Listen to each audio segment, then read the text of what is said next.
Walaupun sebutir pasir, Allah pasti membalasnya. Pikir-pikir berapakah usiamu, hitung-hitung berapa banyak amalmu. Jangan pikir terhadap harta bendamu, sedekahkan untuk bekal akhiratmu. Umur itu adalah anugerah Allah, maka gunakanlah untuk beribadah. Dari kawasan Mutiara Emas, Masjid Agung Jawa Tengah, kami mengudara di 107,9 FM, Radio Dakwah Islam Masjid Agung Jawa Tengah.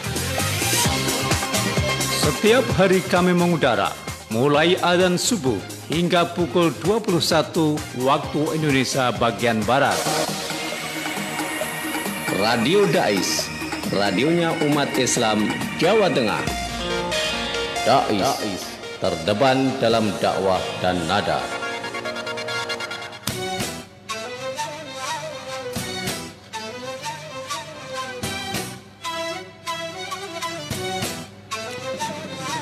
Bismillahirrahmanirrahim. Assalamualaikum warahmatullahi wabarakatuh. Alhamdulillah rabbil alamin wa bihi nasta'inu ala umuri dunya waddin wassalatu wassalamu ala asrofil mursalin wa ala alihi wa sahbihi ajma'in wa la hawla wa la quwwata illa billahil aliyil azim. Rabbi shrah li sadri wa yassir li amri wa hlul 'uqdatam min lisani yafqahu qawli, amma ba'd. Pendengar Radio Dakwah Islam Masjid Agung Jawa Tengah dan juga pemirsa MAJT TV rahimakumullah, senang sekali pada sore hari ini kita bisa bertemu kembali. Meski hanya melalui udara, mudah-mudahan pendengar pemirsa dalam keadaan sehat. Salawat dan salam kita sanjungkan kepada baginda Rasulullah Muhammad SAW. Mudah-mudahan kita termasuk umat yang setia. Pada edisi Senin 2 Maret 2020 kita akan melanjutkan tafsir Al-Qurtubi kita. Hari ini kita yakni membahas surah Ali Imran 97 yang pada intinya adalah panggilan haji bagi seluruh manusia. Namun jangan lupa nanti pendengar pemirsa untuk sesi kedua bisa pun live ke 6746352 atau SMS 082133670000. Alhamdulillah pada sore hari ini telah dengan narasumber yang setia menemani pendengar dan juga pemirsa, yakni Kiai Haji Ulil Albab Syekhun Sarjana Agama kita. Assalamualaikum Kiai. Waalaikumsalam warahmatullahi wabarakatuh. Gimana kabarnya ini? Alhamdulillah. Sehat Ji? Sehat. Alhamdulillah. Mudah-mudahan pendengar juga dalam sehat dan kemungkinan ada yang kurang enak badan, melalui wasilah ngaji di sore ini Allah bisa menyembuhkan. Kita lanjutkan Ali Imran 97. Assalamualaikum warahmatullahi wabarakatuh. Waalaikumsalam warahmatullahi wabarakatuh. Pendengar setia Radio Dakwah Islam Masjid Agung Jawa Tengah serta pemirsa MAJT TV, kita kaji bersama Ali Imran 97. Bismillahirrahmanirrahim. Fihi ayatum bayyinatum maqamu Ibrahim wa man dakhalahu kana amina. Walillahi 'alan nasi hijjul baiti man istata'a ilaihi sabila. Wa man kafara fa innallaha ghaniyyun 'anil 'alamin. Shadaqallahul 'azim. Ada 3 poin.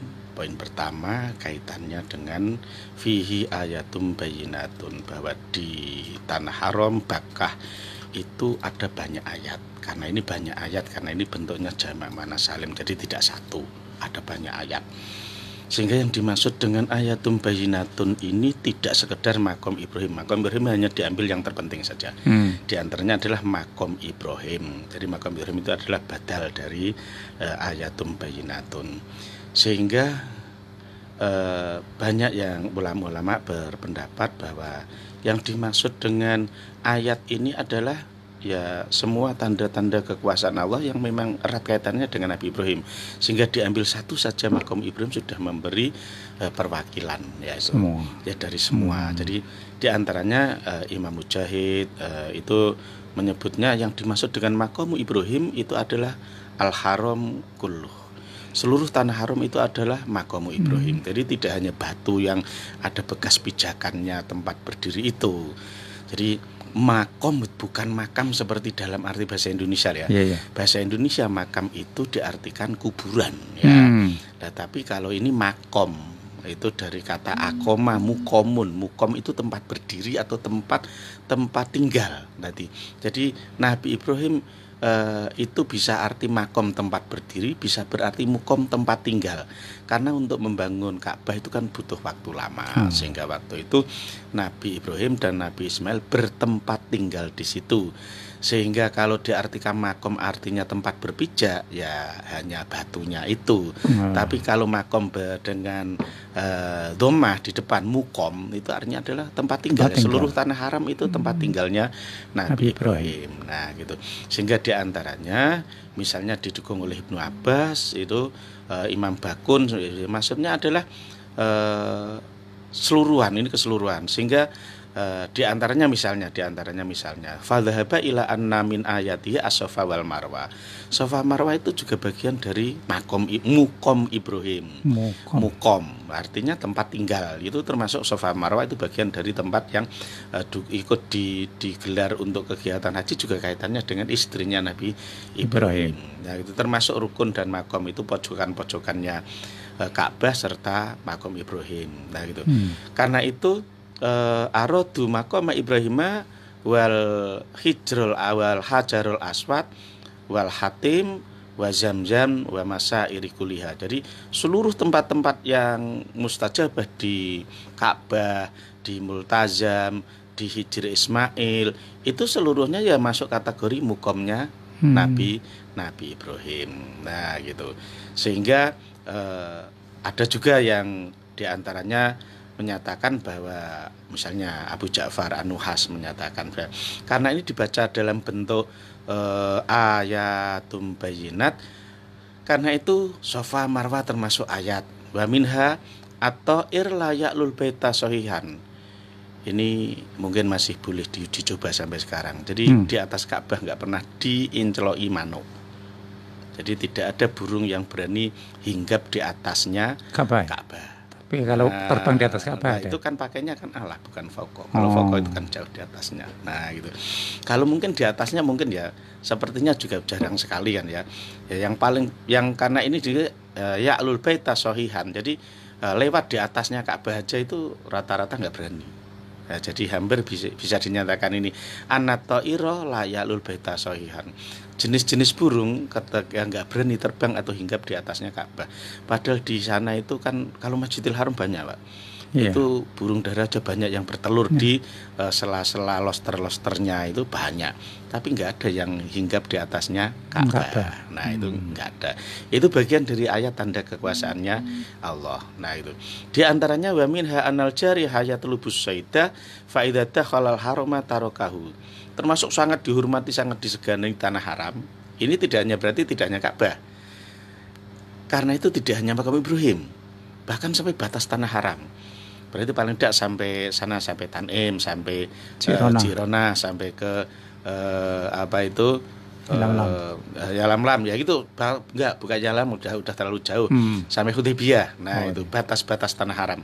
Jadi orang-orang saja, bahkan orang di luar kota Makkah ya, kalau mereka berburu makhluk, berburu hewan, tapi hewan itu kemudian kok lari masuk ke wilayah tanah haram, berhenti yang ngejar. Meskipun itu sudah terluka, nah itu meskipun bisa ditangkap, nggak mau, ditunggu. Bahkan termasuk kalau ada orang jahat ya, kalau ada orang jahat itu masuk ke wilayah tanah haram, itu ya dibiarkan, ditunggu sampai dia keluar baru ditangkap. Nah itu termasuk ini tanda kekuasaan Allah lagi, yaitu minha anal ghaitha idza kana nahiyatur rukni nahiyatar rukni liyamani kanatil hisbu bil yamani. Jadi ketika ada hujan itu kok jatuhnya di sekitar rukun Yamani. Rukun Yamani berarti kalau kita berputar ke kiri itu sebelum kita sampai ke Hajar Aswad itu namanya rukun Yamani. Itu sudah bisa dihitung. Berarti nanti banjir itu ya di sekitar Yaman sana itu rata-rata banjir. Kalau hujannya yang paling banyak itu di sekitar rukun Yamani. Itu wa idza kana binahiyati syami kanal hisbu bisam. Jadi ketika hujannya itu yang lebat itu di sekitar rukun Sami itu yang arahnya ke Hijr Ismail itu, berarti nanti ya di situ itu nanti yang banyak daerah Syam nanti yang akan mengalami banyak hujan lebat dan banjir. Nah, gitu. Tapi wa idza amal baita kanal hisbu fi jami'il buldan. Tapi kalau hujannya itu merata di seluruh Ka'bah dan sekitarnya itu mengalami hujan deras semua, itu ya hampir di seluruh negara sekitar itu ya rata-rata hujan lebat dan banjir. Nah, itu bahkan kena gawe titenan ya, gawe titenan. Itu termasuk tanda ayat-ayatnya Allah. Wa man dakhalahu kana amina. Siapapun yang masuk akan aman. Ini juga bisa berarti bahwa wa man dakhalahu fa aminuhu. Siapapun yang masuk ke tanah haram harus kamu amankan. Apapun agamanya, apapun rasnya, apapun pekerjaannya, bahkan baik maupun buruk, maka tidak boleh diganggu, harus diamankan. Itu ada yang mengartikan seperti itu. Karena itu ba'du ahlil ma'ani menyatakan bahwa takdiruha wa man dakhalahu fa aminuhu. Jadi siapapun yang masuk kota Makkah, terutama tanah haram, harus diamankan. Sehingga juga siapapun yang masuk ke tanah haram, tanah Makkah, tidak boleh melakukan hal-hal yang tidak membuat aman orang lain. Sehingga orang-orang yang haji itu dinyatakan fala rafatha wala fusuqa wala jidala fil hajj. Ngomong saru saja nggak boleh, ngomong jorok, ngomong apa itu porno nggak boleh, ngomong porno. Wala fusuqa, melakukan tindakan perusakan, bahkan jangan merusak manusia, jangan merusak fasilitas hotel. Bahkan untuk memotong dahan pohon aja sudah nggak boleh. Ya, ini kadang yang maaf, itu kadang orang Indonesia kadang itu membawa budaya di Indonesia sesuai dengan alam Indonesia, kadang dipraktekkan di sana, itu yang nggak boleh. Kenapa?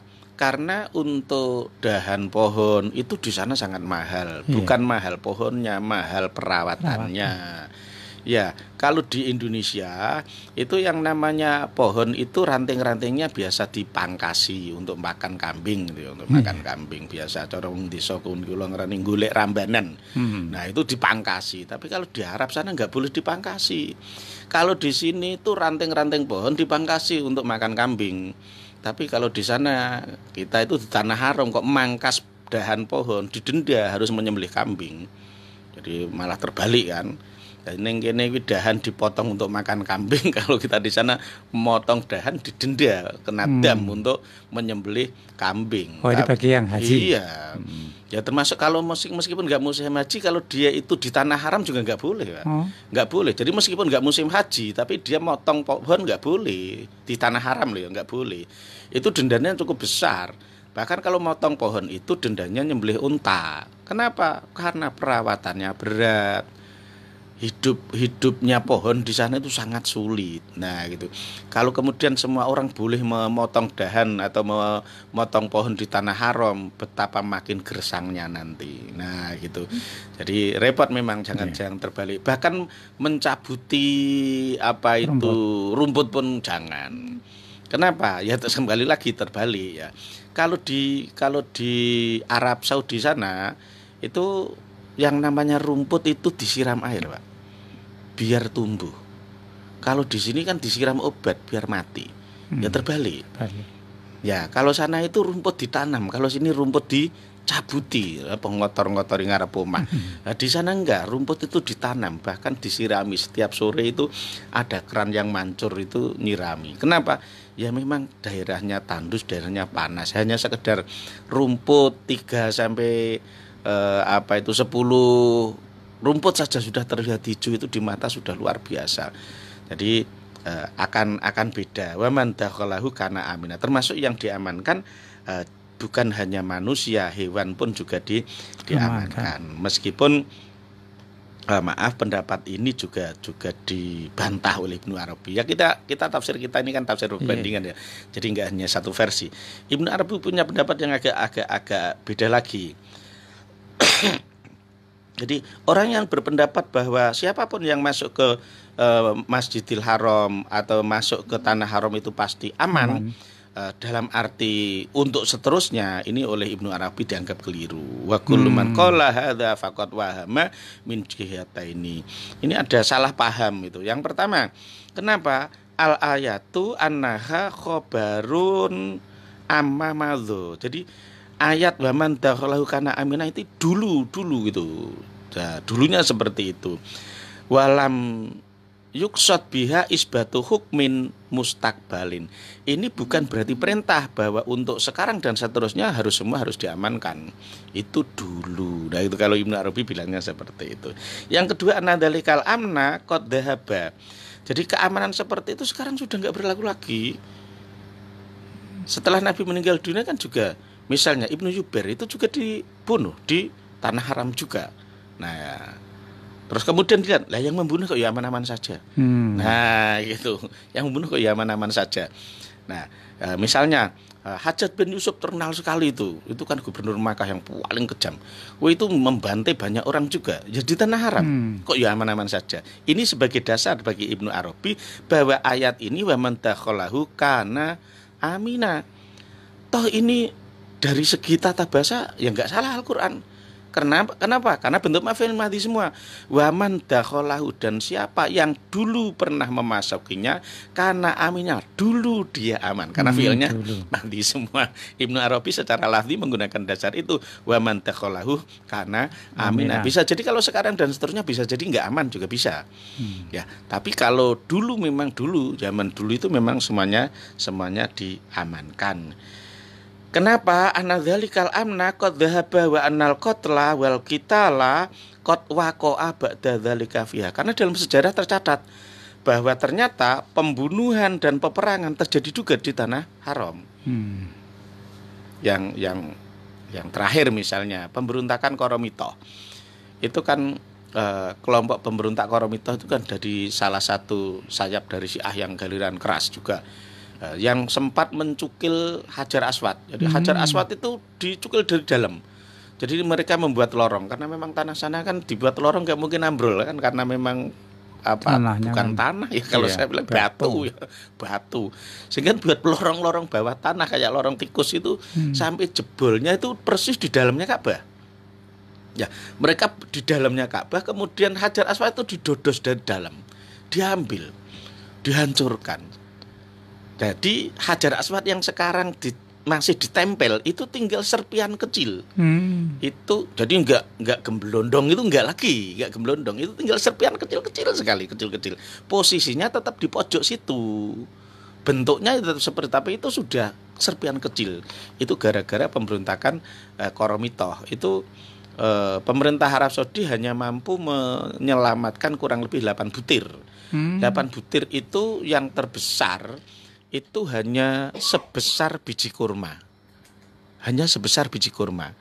Yang 3 itu sebesar biji jagung. Kalau biji kurma kan panjang. Kalau itu biji jagung kan berarti mirip sebesar biji kurma tapi hanya bulat-bulat gitu. Itu 3. Kemudian yang 4 lebih kecil lagi, hanya sebesar biji padi. Sak beras jenengan bayangke. Jadi tinggal 8 butir tur kecil-kecil sekali.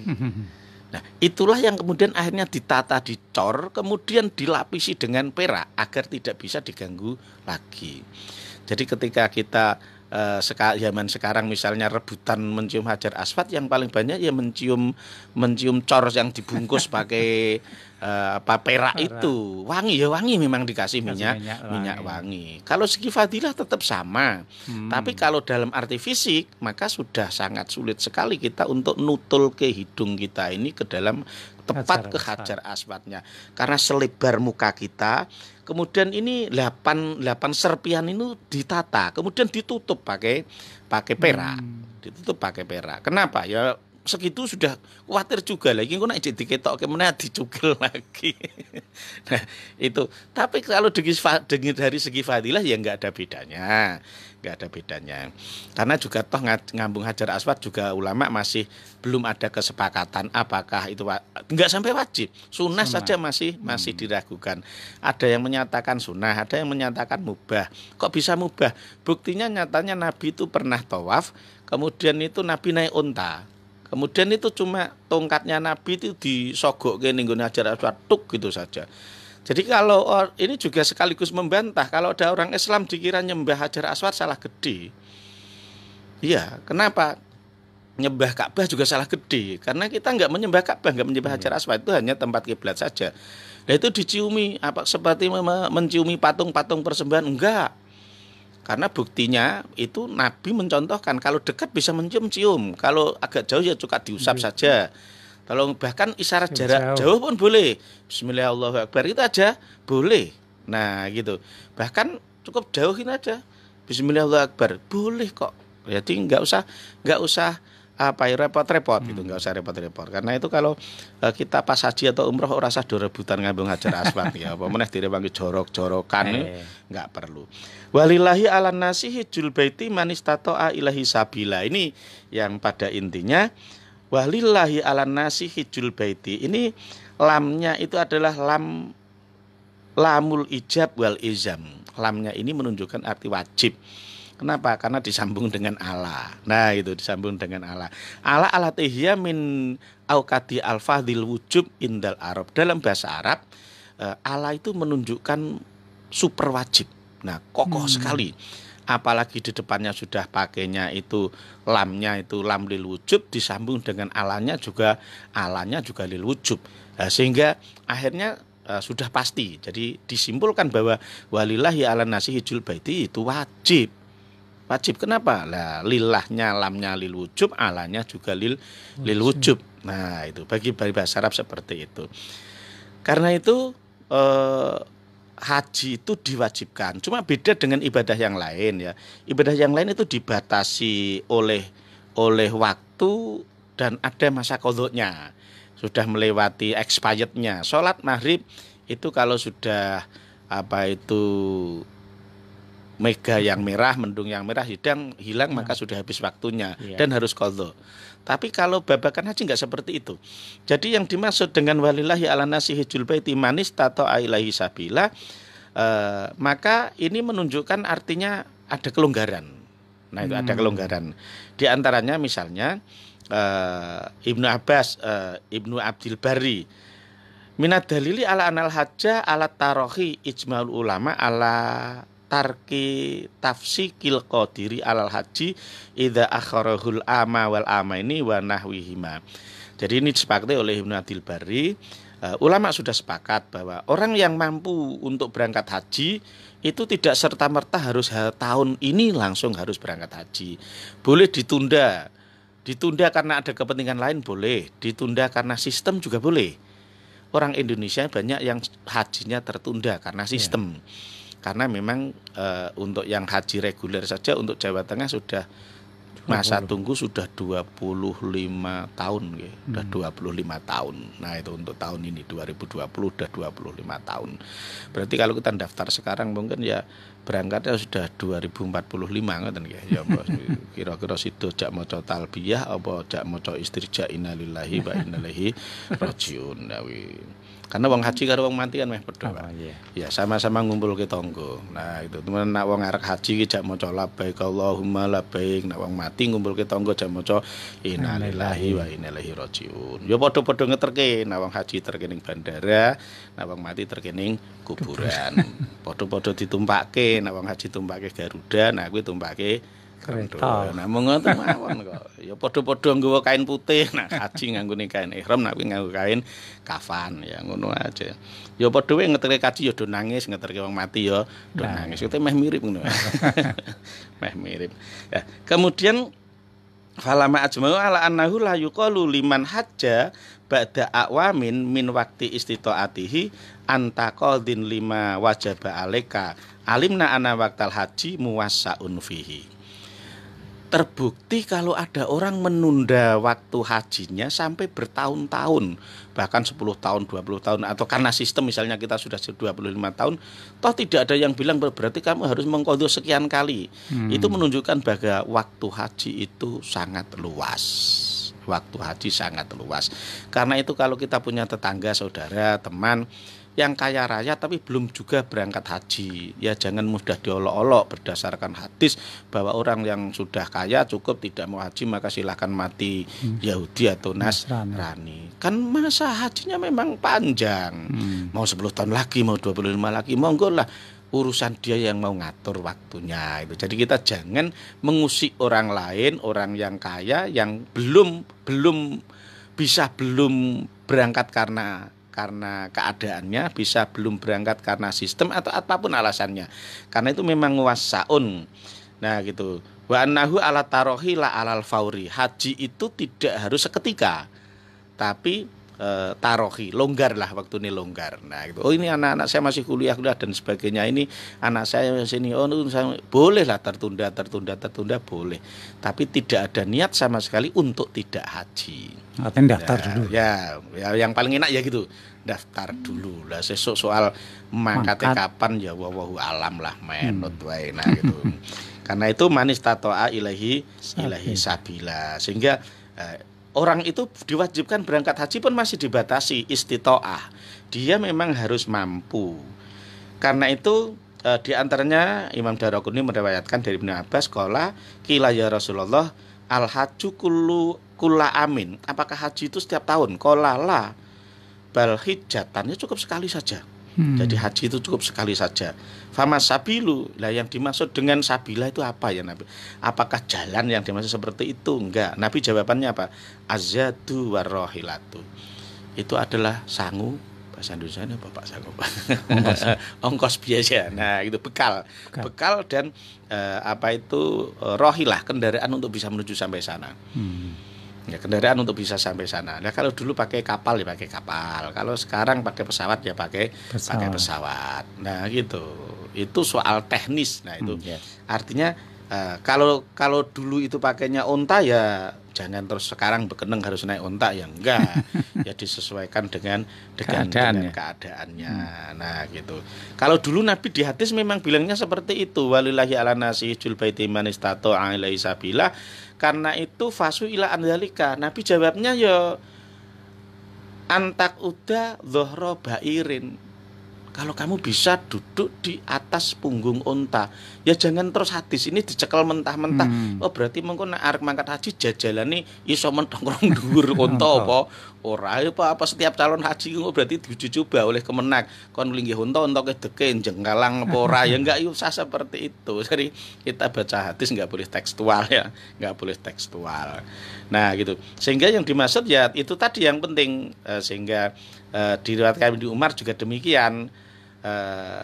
Qama rajulun lan Nabi ya Rasulullah mayu jibul hajja. Apa yang mewajibkan kita untuk haji? Qala Nabi azzatu warrohilah. Punya bekal untuk berangkat, juga ada kendaraan untuk sampai ke sana. Kalau sekarang ya punya visa, bisa masuk ke sana, naik kendaraan dan sebagainya.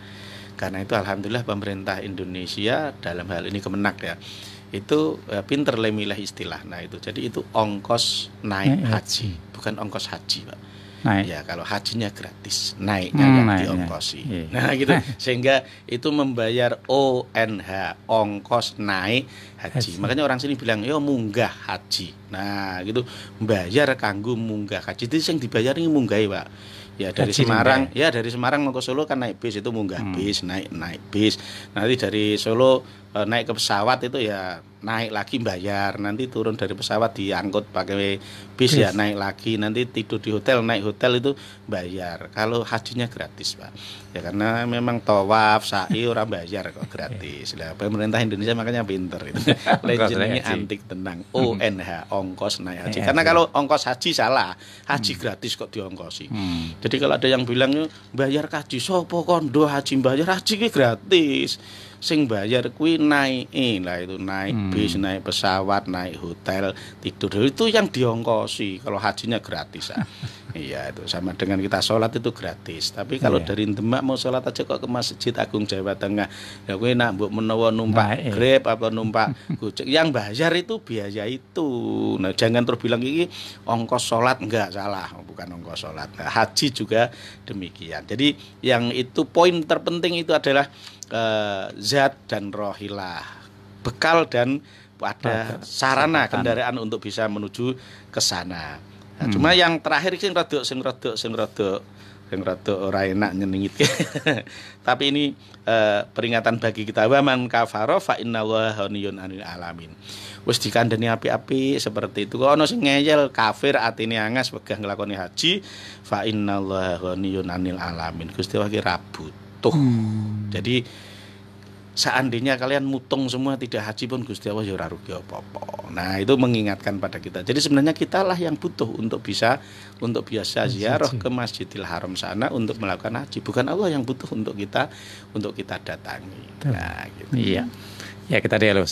Yang pertama ya. Iya. Kalau kita menyimak dari Imam Mujahid tadi, berarti kota Makkah itu sudah masuk Masjidil Haram semua, artinya tanah haram semua dan makam Ibrahim semua. Enggak gimana? Makkah itu kan cukup luas. Tanah haramnya ya berbatas itu, Tanim, Jirona, Hudaybiyah, itu batas tanah haramnya. Kalau Makkahnya kan di luar itu masih wilayah Makkah.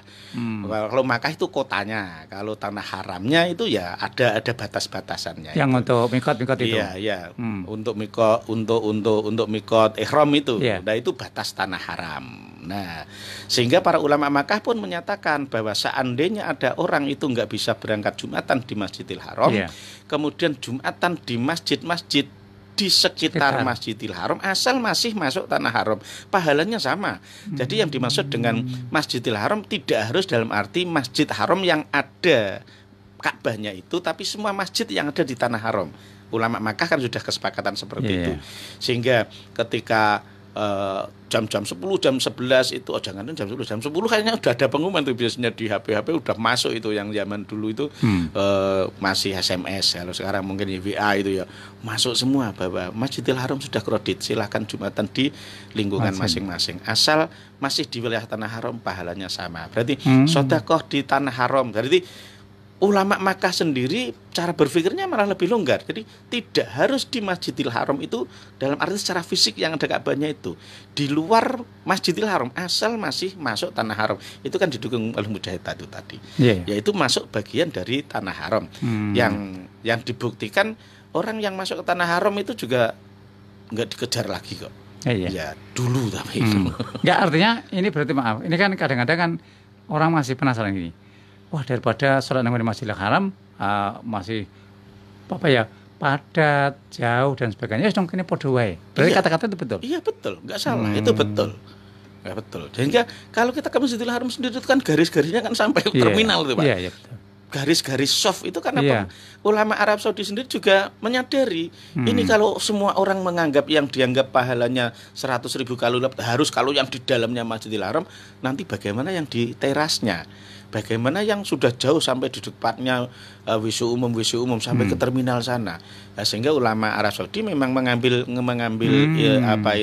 ijtihadnya seperti itu. Jadi yang dimaksud dengan pahala 100.000 kali lipat tidak dalam arti Masjidil Haram itu betul, tapi maksudnya semua di tanah haram. Nah, itu sama seperti pendapat yang didukung oleh Mufassir juga Imam Mujahid dan yang lain. Itu jadi seluruh tanah haram itu bagian dari ayat-ayatnya Allah.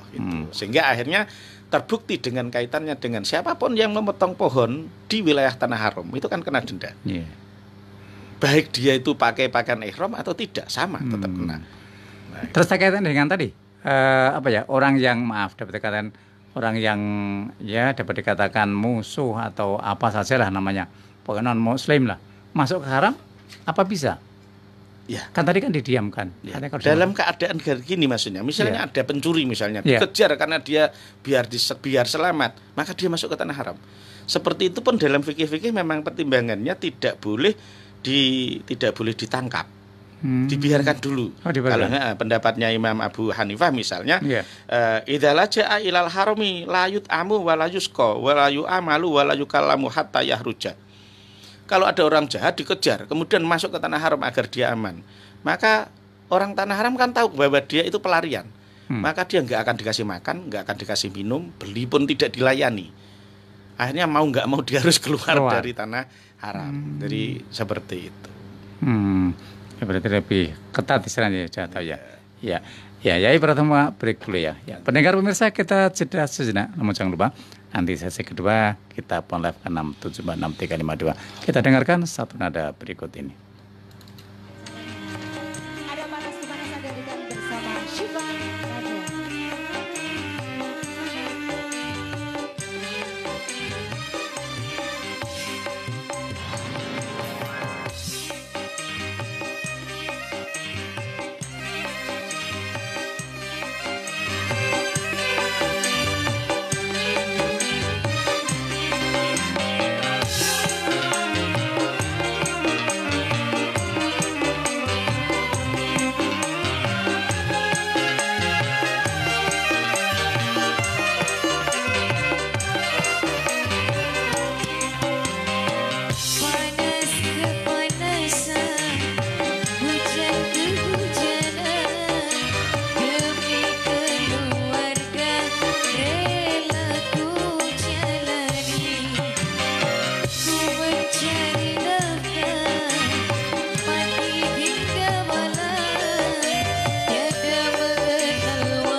Alhamdulillah, kita kembali di 107,9 MHz dan juga MAJT TV. Sekarang pendengar pemirsa, monggo bahwa siaran ini juga bisa ditonton di Facebooknya Radio Dais. Monggo sekarang kesempatan yang phone live dulu 6746352. Kita beri kesempatan yang phone live untuk bisa langsung call ke 6746352 atau SMS 08213367 2000. Ada yang masuk, kita sapa dulu. Assalamualaikum. Waalaikumsalam warahmatullahi wabarakatuh. Ji. Dari Ali Gayam Sari. Oh, Pak Ali, mau ke Pak Ali.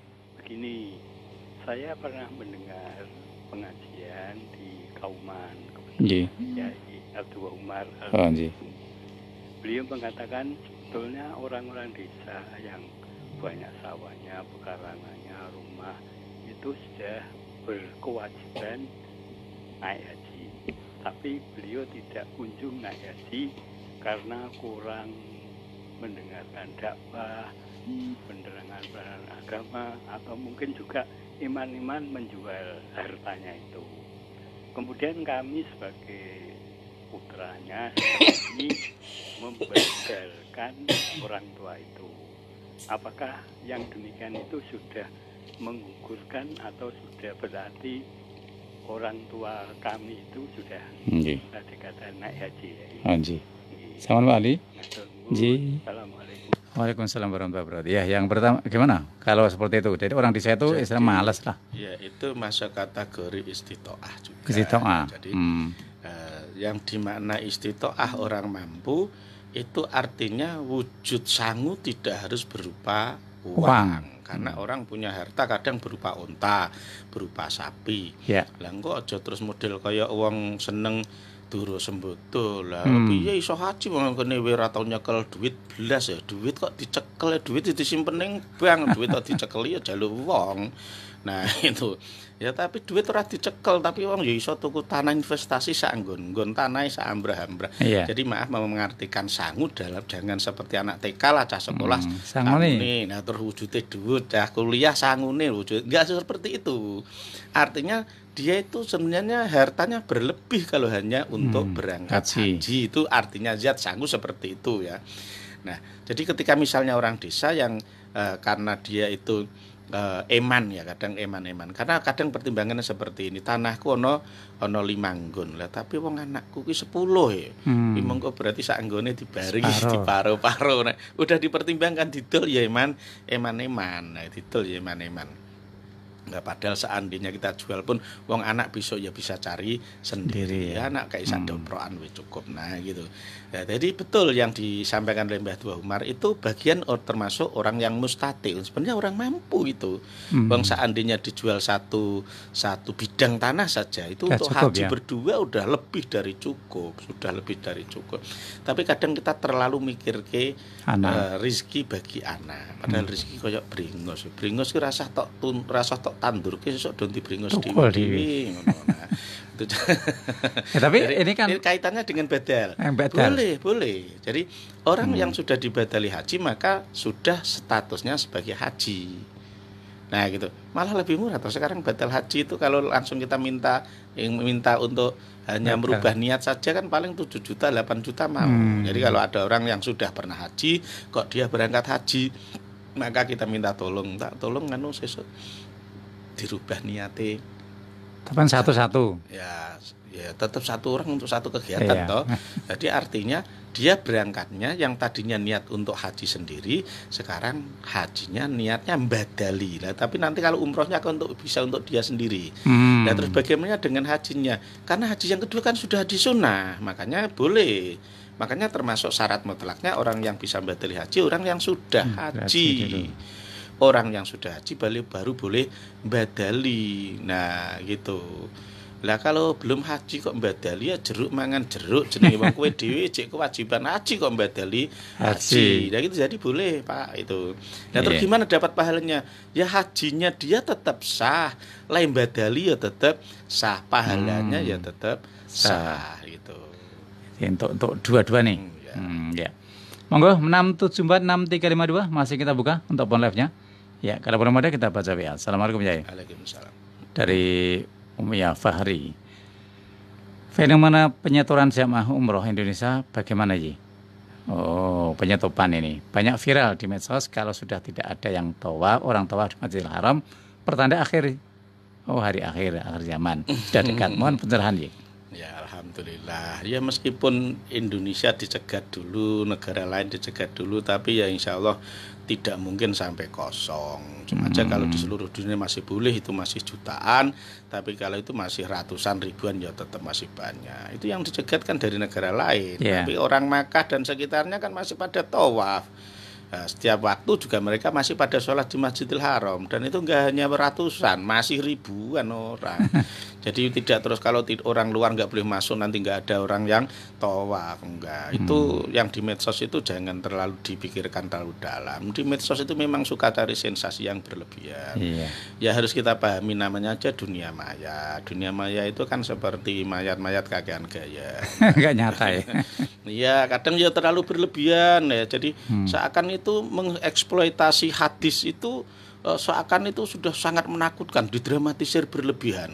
Dan turun kok ngisore mesti biar tambahnya, jangan lupa untuk disebarkan, jangan sampai berhenti di kamar. Kalau sudah seperti itu yakinlah hoax alias hoax. Jadi nak mocong nganti mukok-mukok hoax. Itu titanannya gampang. Ngisore nanti kok terus kemudian ada bahasa-bahasa tekanan, bahasa-bahasa tekanan. Nah itu intinya sebarkan, jangan berhenti pada kamu, karena ini menambah amal. Kalau perlu ada janjinya yang spektakuler, yang menyebarkan dapat pahala masuk surga, penak nemen, zaman Nabi orang panitia nyebar kok iso dadi panitia penyebaran seperti itu. Udahlah, yang seperti itu enggak usah digumeni Mas. Gitu. Lumrah, wajar aja. Iya.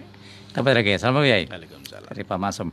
Kalau tetangga saya ada pasang wifi, seumpama saya nebeng wifi-nya, tanpa pengetahuan, termasuk gosip atau mencuri itu kalau seperti itu? Boleh, nggak apa-apa. Itu sama seperti ketika ada orang jualan sate terus jenengan ikut mencium baunya, ya boleh-boleh saja. Wifi kan itu kalong. Enggak. Itu pati-pati wifi bisa ikut dipakai, itu berarti dia buka umum, nggak dipasang password. Kalau dipasang password kan nggak mungkin bisa dipakai. Artinya gitu. Sama dengan orang punya halaman rumah. Lah kalau memang dibuka umum orang boleh parkir ya silahkan toh. Ya nggak apa-apa. Kalau memang nggak boleh kan mesti dipagari. Sama orang punya wifi, kalau memang dia nggak boleh dipakai untuk umum pastinya dipasang password pun nggak perlu, jangan dibuat hotspot terbuka. Nah gitu. Kalau dipakai hotspot terbuka ya itu gratis. Oh gitu. Ya gitu. Di Arab Saudi atau dimanapun juga sama seperti itu. Banyak kan sekarang warung-warung tongkrongan saja itu dengan bermodalkan 1 bulan harus menanggung wifi taruhlah 400.000, tapi kan bikin laris. Akhirnya gerbong do jagong do tongkrong ning kono. Itu keuntungannya dengan bayar wifi ini kan diakeh untung nggih. Hanya sekolahan madrasah banyak juga yang pasang hotspot area. Itu memang dibuat bebas, ya boleh-boleh saja. Prinsipnya gitu aja. Kalau memang nggak boleh dipakai pasti dipasang password. Kalau nggak pasang password berarti boleh dipakai. Nah gitu aja. Jadi misalnya rumah di situ ada halaman, halamannya nggak dipagari ya semua orang boleh toh masuk ke halamannya. Tapi kalau memang nggak boleh masuk pastinya ya dipagari. Gitu aja. Artinya nggak mencuri itu namanya ya? Iya, nggak mencuri. Ya. Dan nanti kalau yang nanti saya parkir di depan rumahnya Kang Maksum, wah ini memanfaatkan orang bayar parkir, ya nggak gitu. Oh. Padahal kalau di yang lain kalau dijaga kan berarti bayar parkir, Pak. Tapi kan harus bilang sama lah itu kan namung etika sopan santun. Oh, etika saja. Etika sopan santun. Ndek kula nuwun titip badhe parkir mobil teng mriki kan gitu. Iya. Ya, ini ada lagi satu lagi ya. Assalamualaikum ya. Waalaikumsalam. Bagaimana hukumnya sholat malam baru dapat 1 rakaat, sudah terdengar azan subuh, diteruskan atau dibatalkan? Kalau itu masih cukup untuk ngejar waktu jamaah, ya dilanjutkan. Apalagi kalau baru azan. Kalau baru azan nambah 1 rakaat berapa sih? Paling setengah menit, 1 menit aja selesai. Lanjutkan. Tapi kecuali kalau gini, orang sholat sunnah, lokasinya sudah di masjid, sudah di soft. Kemudian dapat sholat baru 1 rakaat, sholat sunnah ya, baru 1 rakaat. Ternyata diikomati, maka nggak usah dilanjutkan ke rakaat kedua, langsung tahiyat akhir. Terus setelah tahiyat akhir baca baqiyatus sholihah, subhanallah walhamdulillah wala ilaha illallah wallahu akbar. Maka rakaat yang kedua sudah ditebus dengan bacaan baqiyatus sholihah. Meskipun yang dilakukan 1 rakaat, pahalanya tetap sama seperti yang 2 rakaat. Malah kita nggak boleh kalau dilanjutkan pada rakaat kedua. Kenapa? Yang kita lakukan itu sholat sunnah, sementara yang diikomati itu adalah sholat wajib. Kalau saya tahu imamnya ini panjang kok, enggak apa-apa. Gitu. Nah itu pertimbangannya kan nanti jadi masbuk, Pak. Oh begitu. Kan nanti jenengan buatan sakit uman takbiratul ihram. Oh itu. Mana ya? Satu lagi ya, belum tahu. Assalamualaikum. Waalaikumsalam warahmatullahi wabarakatuh. Pak Heru Semarang. Monggo Pak Heru. Iya, mau tanya ini, katanya orang tidak membuka aib orang lain dan tidak boleh ngerumpi. Tapi kalau niatnya agar orang tahu bahwa dia itu berbuat jelek, kemudian seperti di media sosial itu kan membuka aib orang lain, itu hukumnya gimana itu? Misalnya tidak boleh membuka aib orang lain, buruk sangka kepada orang lain. Ternyata sampai ditangkepin yang korupsi, kemudian tetangga ngerumpi, dari pesugihan, ngajinya anu-anu lah. Itu boleh nggak untuk pelajaran supaya dia sadar gitu. Yang kedua, orang belajar Al-Quran, tapi Qurannya, kitabnya, tafsirnya dapat mencuri, ini hukumnya gimana nih? Nanti setelah jadi orang pandai ilmunya bermanfaat, nanti kena dosa enggak itu? Apa berkah ilmunya enggak? Ya, yang terakhir Rasulullah itu perang Badar menang, kemudian perang Uhud kalah. Nah, padahal Rasulullah kan orang yang sakti ampuh, mengapa bisa kena tombak, bisa kena panah? Apa dia enggak menjadi berdoa aja biar enggak kena senjata tajam gitu aja? Itu pelajarannya gimana Pak Yai? Terima kasih. Assalamualaikum warahmatullahi wabarakatuh. Waalaikumsalam warahmatullahi wabarakatuh. Yang pertama, tidak ada rukhsah sama sekali untuk memberi hak hibah. Meskipun kenyataan, bahkan dengan dibumbui alasan demi untuk kebaikan tetap nggak boleh. Kecuali memang hakim yang sedang menyidang orang yang terdakwa. Nah, itu memang ya diungkap seluruh kesalahan dan kekeliruannya. Oh ini zina dengan siapa, tanggal berapa? Ya itu memang diungkap di ruang sidang. Ya tapi kalau yang nggak boleh itu kan ngerumpi itu hibah itu ngerasani sesuatu yang kalau orang yang dirasani dengar pasti masih sakit hati. Mau di medsos, mau di pertemuan RT, mau di pertemuan apapun itu nggak boleh. Karena kan orang berdosa juga ada kesempatan untuk bertaubat. Orang yang tersesat pun ada kesempatan untuk menerima hidayah. Jangan menjustis orang lain. Nah, itu lebih baik banyak kita diam saja, jangan. Kalaupun boleh itu adalah iktibar. Iktibar itu mirip seperti ghibah tapi enggak menyebut nama. Kalau Nabi di hadis-hadis Nabi selalu kadang kalau menceritakan ada orang yang buruk tapi cukup rojul, ada seorang laki-laki gitu aja. Ada seorang laki-laki, kalau gitu fulan, ada si fulan, si Noyo, si Nongko gitu. Tapi Nabi enggak mengajarkan untuk nyebut nama langsung. Silahkan dicek di hadis-hadis. Nah, Nabi itu kalau menyebut ada sahabat yang keliru, pasti di riwayatnya saja enggak disebutkan namanya. Itu artinya mengajarkan, wong dia masih hidup, enggak boleh itu diguneki, enggak boleh. Meskipun kenyataannya seperti itu enggak boleh. Nah, alasannya apapun enggak boleh. Enggak boleh ya. Belajar Al-Quran tapi mencuri, ilmunya gimana? Ya belajarnya itu berpahala, mencurinya tetap dosa. Itu perkara yang berbeda. Nah itu jadi sama seperti ya mencuri itu tetap dosa, tapi belajar ya tetap pintar, ya pintar. Jadi nyolong Quran ya tetap dosa. Nah itu hasil apapun juga mencuri itu dosa tapi belajarnya itu tetap dapat pahala. Sama seperti orang wudu terus sholat. Banyu ini lain nyolong, orang no banyu kesuwen lagi ndak ono banyu aku abotolan ngene ngarepe Pak Karno tak jipuk ora nembung tak gawe wudu. Kesuwen ning gone kono antri kesuwen ya. Terus jadi wudu saya sah. Salat saya sah. Ora ana hubungannya dengan air tadi. Itu sesuatu yang berbeda. Pencurian itu dosa karena mengambil gasrak miliknya orang lain. Tapi wudu dengan air suci ya sah, enggak ada hubungannya. Ora terus wudune batal ora. Jadi dibiasakan ya Pak Heru. Jadi jangan disatukan gitu. Urusannya beda-beda. Nah, gitu. Terus yang terakhir Rasulullah orang Badar itu kan menang, tapi Uhud tembak. Rasulullah orang sakti. Enggak pernah diriwayatkan bahwa Rasulullah orang sakti dipacuk, orang pan, dicuwil ora tatu, enggak. Itu malah salah Pak kalau seperti itu. Kenapa harus seperti loh, memang Allah menghendaki Nabi untuk memperjuangkan agama dengan cara yang lumrah wajar. Lah kalau seperti itu mengko kaya wong Indonesia, senane pengen jujuk. Ya krungu ana ponari iso ngene geruang terus metu ponari, kabeh pengene sing langsung instan-instan. Nabi itu pengen mengajarkan kita untuk berproses. Bahkan Nabi pernah terluka kan di Thaif dibalangi batu itu kakinya Nabi luka kok. Iya, akhirnya orang-orang Thaif bilang, "Lah kalau Nabi seharusnya enggak luka." Lah kalau kita punya pikiran seperti itu kayak pikirannya orang kafir Thaif itu. Oh Nabi kok luka berarti dia bukan Nabi. Loh salah Pak Heru, nggak boleh seperti itu. Lah kalau seandainya Nabi nggak bisa luka pasti Nabi Zakaria nggak mati terbunuh. Kalau Nabi nggak bisa terluka, Rasul nggak bisa terluka, Nabi Yahya nggak perlu mati terbunuh. Nah gitu. Lah kalau lantas Nabi ndonga langsung dadi angger wong kok mlebu Islam kabeh ana perjuangane Pak. Nah gitu memang itu hikmahnya agar kita mau berjuang. Berusaha dulu ya. Iya, kita jangan hanya mengejar hasil tapi proses lebih nikmat. Iya. Lah mandang mangan kuwi namung proses wareg. Sampeyan ora kon mangan dikeki wareg tok ya moh ora gelem kok. Wong nikah kuwi mengko pengine duwe anak. Sampeyan ora nikah kok dikeki anak ya moh kok. Enak ya prosese kuwi semarake duwe anak kuwi prosese sing nyenengke yo. Mosok ora nglakoni proses iki anakmu ya moh ta Pak. Ya, waktunya ya. Terima kasih atas waktunya. Mudah-mudahan manfaat kita semua ya. Pendengar pemirsa, demikian bincang-bincang saya dengan Kiai Uda Lubisehun tentang surah Ali Imran 97.